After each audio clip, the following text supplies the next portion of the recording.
Dany Ange, bonjour, bonsoir. Bonsoir Amos, bonsoir à tous les auditeurs, les téléspectateurs, tous ceux qui nous suivent. C'est un plaisir d'être ici ce soir pour partager avec vous les inédits de cette convention. Oui, justement, comme tu l'as dit, il y a beaucoup de choses qui se passent ici pour cette convention.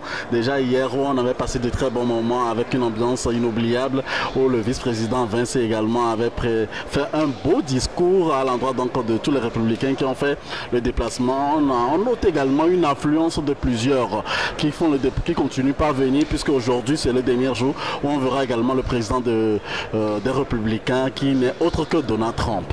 C'est vrai, il viendra clôturer l'événement et accepter officiellement sa nomination en tant que candidat aux élections présidentielles de 2024, les élections présidentielles américaines, candidat officiel. Il va confirmer cela ce soir et pour beaucoup c'est une joie, c'est une réjouissance puisque ils disent que on aurait pu se réunir et continuer de saluer le mémoire de feu Donald Trump par rapport à l'incident d'attentat à sa vie samedi dernier, alors que Dieu merci, il a été sauvé de justesse. C'est pourquoi la réjouissance est là et nous devons utiliser un ton d'unité et une voix d'exhorter tout le monde à l'unité et à la reconnaissance à Dieu, et nous devons mettre Dieu devant les choses. C'est le message que beaucoup véhiculent ce soir et cela continue. L'ambiance est bonne en fond, les gens sont contents, on le voit. De ton côté, qu'est-ce que tu as pu, qu'est-ce qui t'a personnellement marqué, qu'est-ce que tu as pu retenir? Bon, il faut dire de mon côté que, comme vous venez de le dire, il y a plusieurs discours qui ont émaillé tous les jours de cette convention nationale des républicains.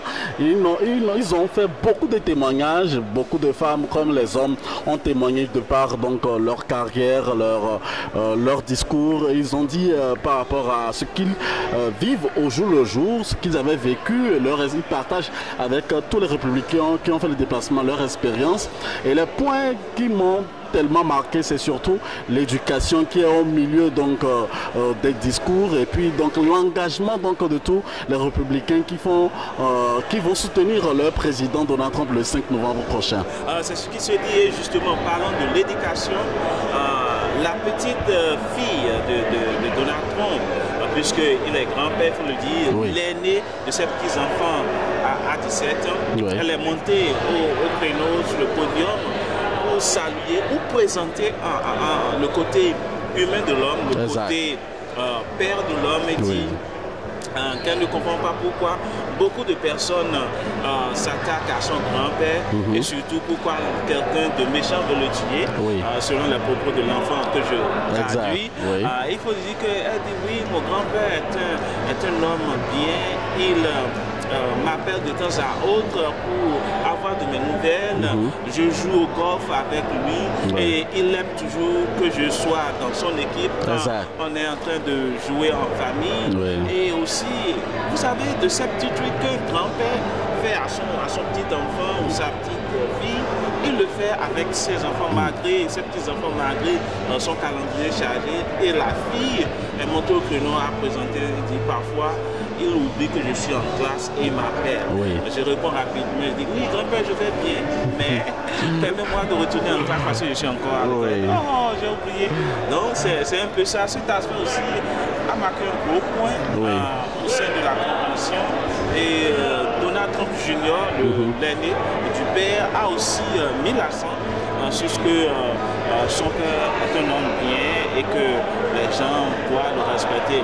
Au lieu de l'accepter tel qu'il est, on est là à l'attaquer, à le persécuter. Il n'a rien fait. Il dit que son père n'a vraiment pas besoin d'être président pour lui, vu tout ce qu'il a et tout ce qu'il vit. Il est un homme bien, mais qu'il le fait la guerre, ou pas la guerre, mais le fight qu'il est en train de mener est en train, donc c'est pour les Américains qu'il est en train de le faire en réalité. Donc ce combat, j'y arrive, ce combat, c'est pour les Américains, c'est pour le peuple américain et non pour lui-même en tant qu'homme Donald Trump. Exactement comme vous l'avez dit, monsieur Daniel. Alors, Et hier, ce qui m'avait plus aussi marqué, tout au long de cette convention, il ne cesse de le marteler, surtout l'économie des États-Unis, qui est un point très important pour tous les républicains, parce qu'ils ont parlé également du taux d'inflation qui est maintenant élevé et la vie qui devient de plus en plus chère aux États-Unis. Quand on voit aujourd'hui le coût de la vie ici aux États-Unis, c'est un peu plus élevé plus qu'avant. Vous qui avez beaucoup plus d'expérience ici aux États-Unis, dites-nous comment est-ce que vous sentez le taux d'inflation et le niveau surtout de vie des populations aujourd'hui aux États-Unis? Ça a changé, tout le monde raborde, tout le monde crie. Ceci même depuis la pandémie. La pandémie a changé la donne des choses, le coût normal de nos vies ici aux États-Unis et un peu partout dans le monde.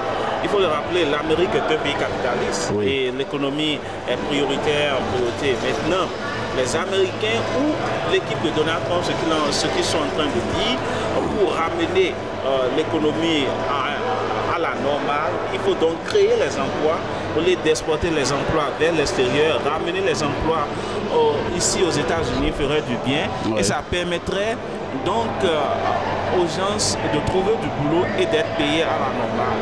Parce qu'il faut le rappeler, en presque 2 décennies, on a vu beaucoup de changements dans ce pays à travers le coût de vie. Une bouteille d'eau qui coûtait 50 cents ou 25 cents est aujourd'hui à $1,99. Alors, donc, cela montre que les produits nécessaires, les produits vitaux prennent un coup au jour le jour. Et ceci, le vice-président choisi l'a rappelé hier et l'a martelé. Nous devons renforcer l'économie des États-Unis. Et s'il y a quelqu'un qui peut bien le faire, que l'équipe actuelle, c'est bien sûr Donald Trump, c'est ce qu'il martelait hier.